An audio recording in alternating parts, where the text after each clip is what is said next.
So tell me about the fall in the prelims. How bad was that? Did it injure you? How did you feel coming into this race? I feel so terrible because of injured.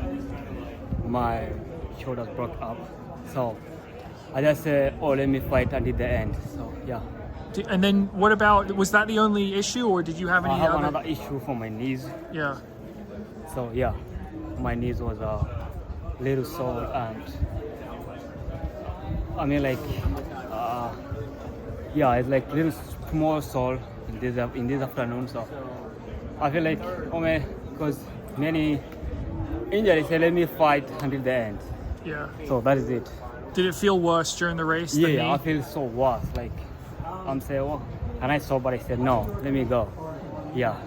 How do you feel about your freshman year at Oregon overall? How I feel so good because when I'm come here, I started running good. Like I ran 15, and then I did that year, that's my PB, and then I ran yesterday. I ran 145, 32.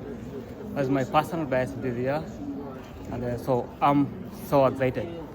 Why did you decide to come here in the first place?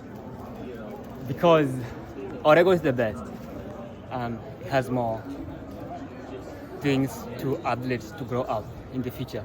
Yeah. Yeah. Yep. Last year you ran the 142 at the Kenyan Olympic Trials. You haven't been able to come very close to that this year. What has it been, struggles, or why do you think that is? That is another past things because that's for Kenya, and then at that time I do more training than here, but you know here I just do school and training, so that is the difference. Yeah.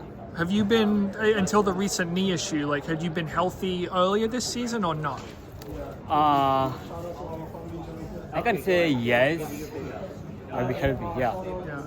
Yep. How have you found the training here? The training is so good because later on I don't have a coach, but when I come here, I got a good coach, so I just appreciate it.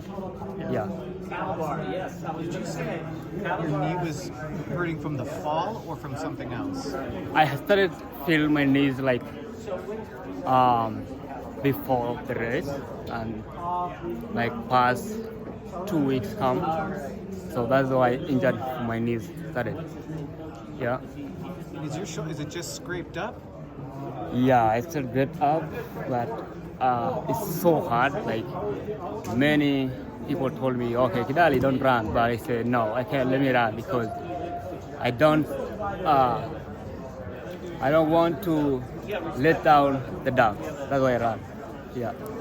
What has been the hardest transition for you from Kenya to the United States? My transition is I need to have a good education. Yeah. Because later on I don't have, so that's why I'm coming here. But has it been difficult in terms of adapting to the training or the lifestyle at all over here? Yeah, it is difficult because to do two things at once so hard, you know. So that is difficult because it need you to be patient and to be more moral characters. Yeah. Yeah. And how do you like Jerry Schumacher as a coach? I like Jerry Schumacher because he's a good coach for in terms of motivation. Be strong, Even if you lose, they have good motivation that can keep you to be a good athlete or a good person in future life. Yeah. Do you find the workouts difficult? Are they challenging? Kind of difficult, but even if you feel pain, that is a good idea, and that is a good give you like winning. Yeah. What is the difference between how you train now and the workouts you would do in Kenya? The difference is there's some things I can't get in Kenya, but but probably they're here. That's the difference. Like what? Like the facilities, everything, the track. Yeah. Yeah. Mm-hmm. Where in Kenya are you from? I'm from Nairobi. Yeah. That's where I'm from. Okay. What's it like working with Matthew